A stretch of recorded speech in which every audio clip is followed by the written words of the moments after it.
کیا تم جانتے ہو وہ کون سی رات تھی جس کا انتظار صدیوں سے کائنات کر رہی تھی؟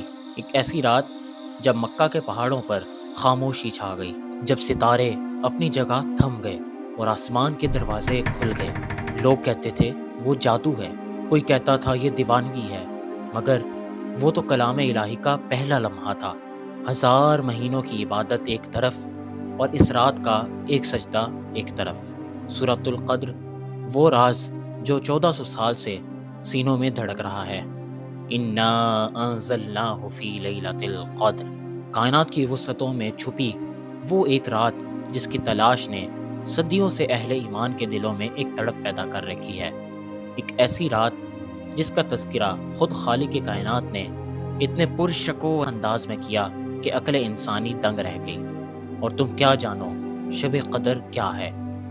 جب زمین و آسمان کے درمیان ایک خاص خاموشی چھا جاتی ہے، جب ستاروں کی چمک میں ایک انوکھا نور پیدا ہوتا ہے، اور جب عرش بری سے فرشتوں کے قافلے زمین کی طرف کوچ کرتے ہیں۔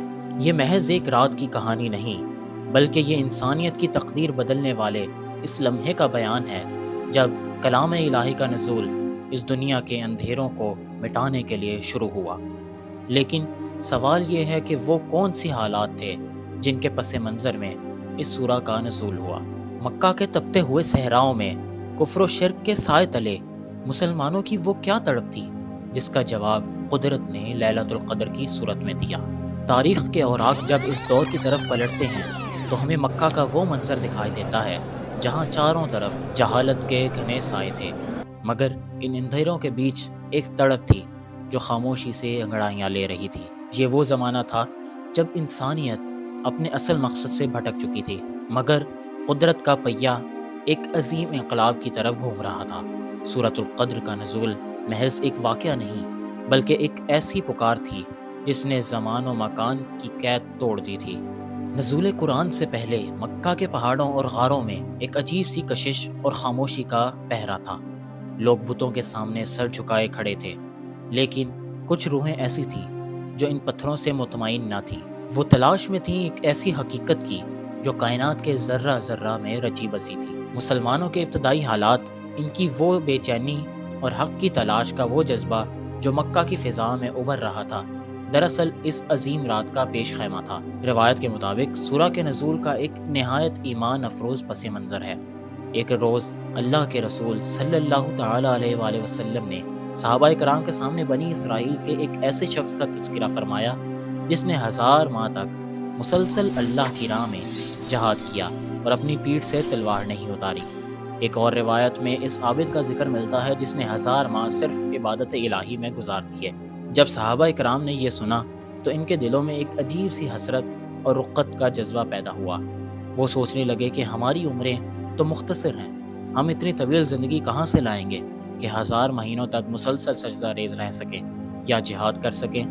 ان کے چہروں پر چھائی یہ فکر، یہ تڑپ کہ کاش ہم بھی اپنے رب کی اتنی طویل عبادت کر پاتے۔ عرش الہی پر اتنی پسند آئی کہ جبرائیل علیہ السلام کو ایک ایسی خوشخبری دے کر بھیجا گیا جس نے رہتی دنیا تک کے مسلمانوں کی قسمت بدل دی۔ اسی بے چینی کے عالم میں جب مکہ کے مختصر سے گروہ کے پاس نہ مال تھا نہ طویل عمریں، تب سورۃ القدر کی آیات نازل ہوئی۔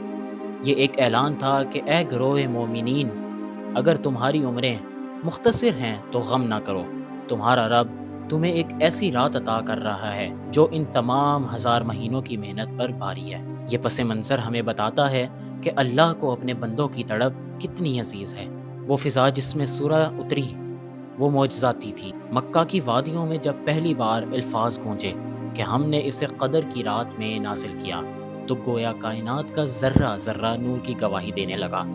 یہ وہ وقت تھا جب پرانی دنیا دم توڑ رہی تھی اور ایک نئی روشن دنیا کی سنگ بنیاد رکھی جا رہی تھی۔ یہ سورہ ان تمام ٹوٹے ہوئے دلوں کے لیے مرہم بن کر آئی جو اپنی چھوٹی سی زندگی میں بڑے بڑے خواب سجا بیٹھے تھے۔ وہ رات کوئی عام رات نہ تھی، بلکہ قدرت کی تمام تر رعنائیوں اور اسرار کا مرکز تھی۔ کائنات کی تاریخ میں ایک ایسا لمحہ آیا جب لوح محفوظ سے کلام الہی کا سفر شروع ہوا اور اسے آسمان دنیا پر بیت العزت میں اتارا گیا۔ لیکن جب باری آئی اس پیغام کو قلب مصطفیٰ تک پہنچانے کی، تو مکہ کی فضاؤں میں ایک عجیب سحر طاری تھا۔ تصور کیجئے مکہ کی ان خاموش وادیوں کا جہاں رات کا پچھلا پہر اپنے پورے جاہو جلال کے ساتھ موجود تھا، جب اللہ تعالیٰ کا حکم ہوا جبریل امین علیہ السلام، جو وحی کے امین اور فرشتوں کے سردار ہیں، ایک خاص جاہو جلال کے ساتھ زمین کی طرف روانہ ہوئے۔ روایات بتاتی ہیں کہ جب وحی نازل ہوئی تو فضائیں بوجھل ہو جاتی تھیں، پرندے اپنے گھونسلوں میں تھم جاتے اور پہاڑوں پر ایک ہیبت طاری ہو جاتی۔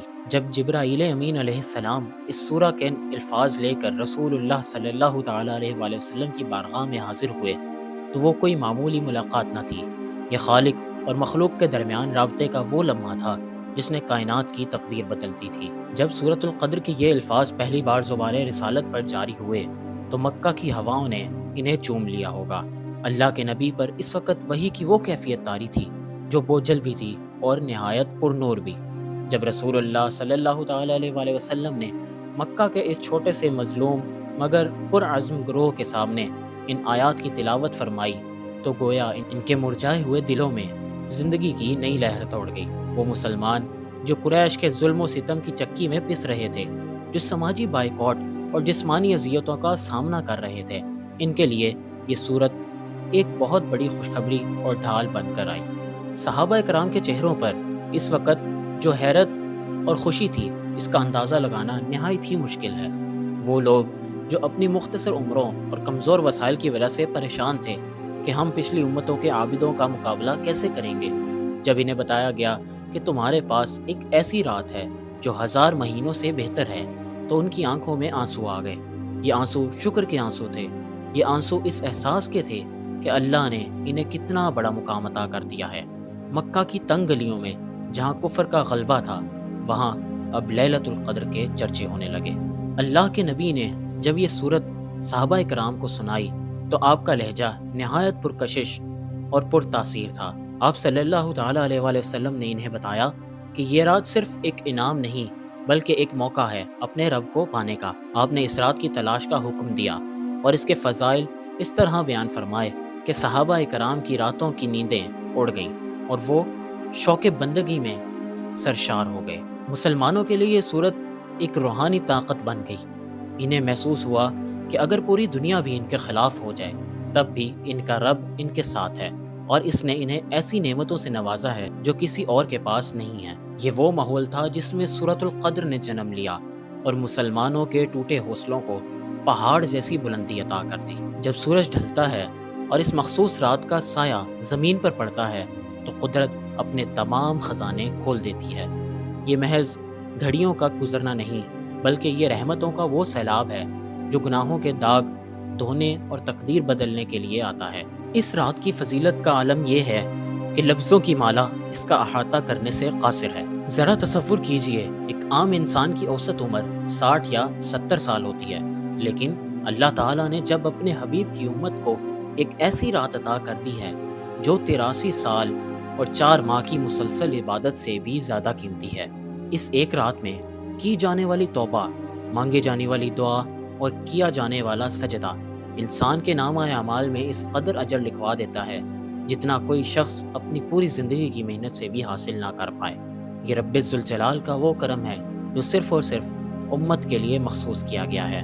اس رات کی سب سے بڑی نشانی اور فضیلت یہ ہے کہ سدرۃ المنتہا سے جبرائیل امین علیہ السلام فرشتوں کی ایک عظیم فوج لے کر زمین کی طرف کوچ کرتے ہیں۔ روایات کے مطابق اس رات زمین پر فرشتوں کی تعداد کنکریوں سے بھی زیادہ ہو جاتی ہے۔ وہ آسمان سے اللہ کا سلام اور برکتیں لے کر اترتے ہیں اور ہر اس بندے کے لیے دعائے مغفرت کرتے ہیں جو اپنے رب کی یاد میں مشغول ہوتا ہے۔ کائنات کی فضا اس قدر بوجھل اور پرنور ہو جاتی ہے کہ روحیں ایک انوکھی تازگی محسوس کرنے لگتی ہیں۔ خالق کائنات نے اس رات کو چھپا کر رکھا ہے تاکہ بندہ اسے شوق اور تڑپ سے تلاش کرے۔ اس رات نہ بہت زیادہ گرمی ہوتی ہے اور نہ سخت سردی۔ ہوا میں ایک عجیب سا اعتدال اور ٹھہراؤ آ جاتا ہے، جیسے پوری کائنات کسی کے احترام میں سانس روک کر کھڑی ہو۔ جب اس رات کا اختتام ہوتا ہے اور سورج طلوع ہوتا ہے تو اس کی شعاعیں تیز نہیں ہوتی، وہ ایک سفید تھالی کی طرح نظر آتا ہے جس میں گرمی نہیں بلکہ ٹھنڈک اور نور ہوتا ہے۔ یہ اس بات کی علامت ہوتی ہے کہ رات بھر فرشتے زمین پر رہے اور اب وہ واپس جا رہے ہیں۔ اس رات میں مومن کا دل ایک انوکھے اطمینان سے بھر جاتا ہے، خوف اور غم کے سائے مٹ جاتے ہیں اور بندہ خود کو اپنے خالق کے بہت قریب محسوس کرنے لگتا ہے۔ یعنی یہ رات سراپا سلامتی ہے فجر کے طلوع ہونے تک۔ یہ وہ وقت ہے جب فرشتے زمین کے چپے چپے پر سلامتی کی دعائیں بانٹ رہے ہوتے ہیں۔ یہ رات ہمیں بتاتی ہے کہ اندھیرا کتنا ہی گہرا کیوں نہ ہو، اللہ کی رحمت کا ایک لمحہ پوری زندگی کو روشن کرنے کے لیے کافی ہے۔ آج بھی رمضان کی ان طاق راتوں میں وہ پر اثر خاموشی اور نورانی جھونکے ہمیں پکار رہے ہیں۔